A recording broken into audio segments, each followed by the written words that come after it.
معلش بس شعري حلقته عشان كنت بعمل عمرة. انا في المدينة المنورة دلوقتي، وجات لي رسالة كده من عيانة ضايقتني قوي.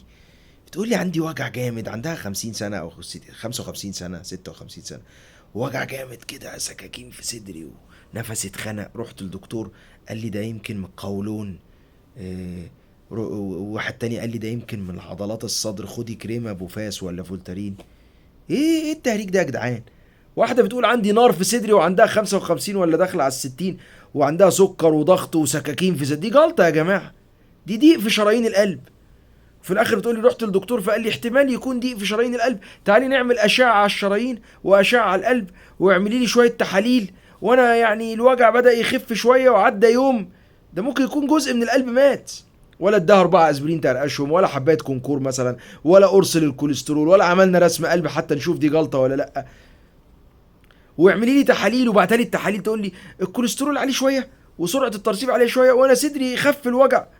ما هو خف الوجع من غير علاج في حالتين: لا اما دي كانت جلطه في القلب وانا خدت علاج ليها ففكت فالوجع راح، لا اما الجلطه كانت سد شريان بيغذي حته من القلب والحته دي ماتت فما بقتش تحس بالوجع فالوجع راح.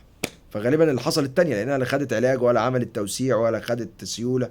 فالحلقه دي شيروها لاي واحد بيحس بوجع في صدره ولا سكاكين وعنده سكر وضغط. اهتم لا يكون الموضوع قلب، ويا دكتور ابدا في العلاج. ما تقولوش اعمل لي تحاليل والتحليل هيطلع بكره، واعمل له صايم ولا فاطر والكوليسترول عالي وفي تساقط في الشعر. وما تكتب له مزيل عرق احسن، واعمل له اكتب له كريم للقشره. انت بتدلع، اديله علاج. الست بعتها لي تحاليل واشعه وبتقول لي طالعه بكره اعمل اشعه على الشرايين وبعده اعمل ايكو وبعد بكره هعمل اختبار للضوافر. ايه التهريج ده؟ فين العلاج بتاع الحاله؟ انا في الاخر سبت كل ده، قلت لها مش عايز ارغي. سؤال واحد يا امي، انت بتشتكي من ايه؟ قالت لي سكاكين ونار في صدري. ايه اللي حصل دلوقتي؟ السكاكين ونار خفت بس بقيت انهج ونفسي مخنوق قوي وبدا ولسه برضه في سكاكين ونار. طب محدش اداكي اسبرين؟ محدش اداكي دواء سيوله؟ محدش اداكي حقنه سيوله؟ محدش عمل لك رسم قلب؟ طب لو سمحت خدي 4 حبات اسبرين دلوقتي، والدواء السكر بتاعك خديه، ودواء الضغط بتاعك خديه لان ضغطك عالي اكيد. اه يا دكتور ضغط عالي فعلا. ودواء الكوليسترول اللي انا رامياه لا ارجعي خديه. وعاوزين بس نعمل رسم قلب اشوف دي جلطه ولا لا، عشان لو جلطه ولحقناها بسرعه يبقى انقذنا القلب. لو جلطه وانت بقالك 3 4 ايام بتهزري يبقى في حته ماتت من القلب. على الاقل ما خدتيش حتى 4 حبات اسبوسيد يمكن يعملوا سيوله. محدش جه جنبك، محدش كلمك.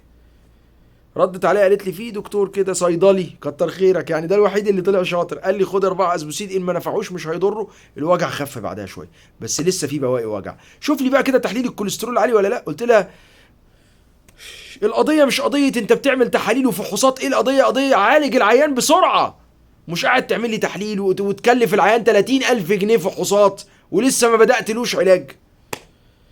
فالقلب لا يعرف الوقت. انت صحيح قاعد بتعمل تحاليل عشان تريح القلب، بس كل ده وقت قاعد بيعدي والشريان مسدود.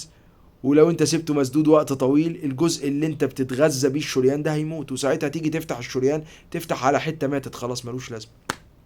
لسه بكلم عيان بساله فبيقول لي انا عملت الدعامه على طول. قلت له بعد قد ايه؟ الشريان لو قفلناه، لو انا قفلت صباعي ده عملت عليه رباط كده وشديته، صباعي يحصل له ايه؟ قفلت عليه يبيض وينمل، وبعد ساعتين 3 يزرق، وبعد كده يسقع خالص، وبعد على بكره زي دلوقتي كمان 10 12 ساعه يسود ويموت. طب بعد ما اسود ومات رحت فاتح لو بعد 10 دقايق فكيت السلك، عملت سلك تليفون حوالين صباعي وقفلته، بعد 10 دقايق فتحت السلك عادي.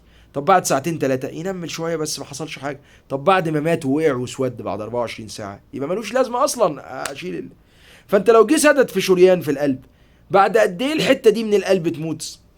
بعد ساعتين 3 ساعات 4 ساعات. طب انا عملت الدعامه بعدها ب 20 ساعه يبقى ملوش لازمه، يبقى انت فتحت شريان بيغذي حته ماتت خلاص. قال لي انا عملتها بعديها ب 10 ايام. قلت له ما عشان كده عضله قلبك نصها ميت، عشان انت فتحت الشريان وعملت العمليه والعمليه جميله والشريان اتفتح والف مبروك والعمليه نجحت، بس الجزء اللي انت فتحت له الدم ده مات خلاص فما استفدتش حاجه منها.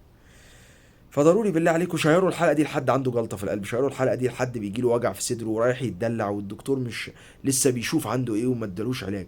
على الاقل ال4 اسبرين هينقذوا حياته. جزاكم الله كل خير على حسن استماعكم. كان معكم الدكتور رامي اسماعيل من المدينه المنوره تحياتي ليكم، في رعاية الله.